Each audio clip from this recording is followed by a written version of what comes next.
जिस लड़की से लव मैरिज करने के लिए अपने पूरे परिवार से लड़ गया था दूल्हा, आज उसी के रिसेप्शन वाले दिन बड़ी ही बेरहमी से चाकू से गोद कर दी उसकी हत्या। उसके बाद खुद को भी लगा लिया मौत के गले। नमस्कार दोस्तों, स्वागत है आपका हमारे YouTube चैनल में। खबर निकल कर सामने आ रही है जहां पर रिसेप्शन वाले दिन ही दूल्हे ने दुल्हन की पहले चाकुओं से शरीर पर गोद कर हत्या कर दी, उसके बाद खुद को भी मौत के गले लगा लिया। दोस्तों, यह घटना निकल कर सामने आ रही है रायपुर से, जहां पर 2 दिन पहले ही दोनों की शादी हुई थी। अगले दिन रिसेप्शन होना था। रिसेप्शन के दिन दोनों अपने कमरे में तैयार होने के लिए जाते हैं, लेकिन काफी देर तक कमरे से कोई भी आवाज नहीं आती है। दरअसल बता देना चाहते हैं कि कशा बेगम की, जिसकी उम्र लगभग 22 साल बताई जा रही है, 2 दिन पहले ही असलम नाम के युवक के साथ लव मैरिज हुई थी। दोनों के माता पिता ने बड़े ही धूमधाम से दोनों की शादी करा दी थी।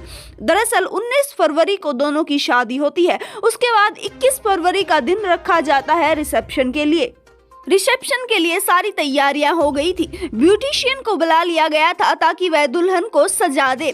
जिसके बाद ब्यूटिशियन आती है और लड़की के कमरे में चली जाती है, लेकिन असलम वहां पर जाता है और उसको थोड़ी देर के लिए बाहर ही रहने के लिए बोलता है। उसके बाद दोनों पति पत्नी कमरे में अंदर जाकर गेट बंद कर लेते हैं, लेकिन थोड़ी देर तक तो सब कुछ सन्नाटा रहता है। उसके बाद चीखने चिल्लाने की आवाजें कमरे से आने लगती है। जैसे ही घर वाले कमरे के पास पहुंचते हैं तो वह आवाजें अचानक से बंद हो जाती है, जिसके बाद घर वाले काफी घबरा जाते हैं। गेट तोड़कर अंदर घुसा जाता है तो मानो घर वालों की तो रूह ही कांप गई थी। थोड़ी देर पहले जो घर शादी का और खुशियों का जश्न मना रहा था, उनकी सारी खुशियां मातम में बिखर चुकी थी। दोनों दूल्हे दुल्हन की लाश फर्श के ऊपर खून से लथपथ अवस्था में पड़ी हुई थी। दरअसल बता देना चाहते हैं कि दुल्हन के शरीर पर तो एक भी कपड़ा नहीं था। उसको पेट के ऊपर, छाती के ऊपर, यहाँ तक कि उसकी हाथों के ऊपर भी चाकुओं से अनेकों वार किए गए थे। उसकी वहीं पर मौत हो चुकी थी। उसके बाद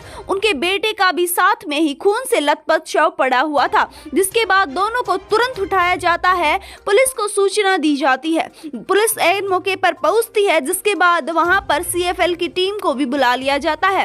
दोस्तों, दोनों पति पत्नी कमरे के अंदर थे, इसलिए आखिरकार दोनों के बीच में झगड़ा किस बात को लेकर हुआ, क्योंकि इंसिडेंट से साफ देखा जा सकता था कि पहले दोनों के बीच में जमकर झगड़ा हुआ है।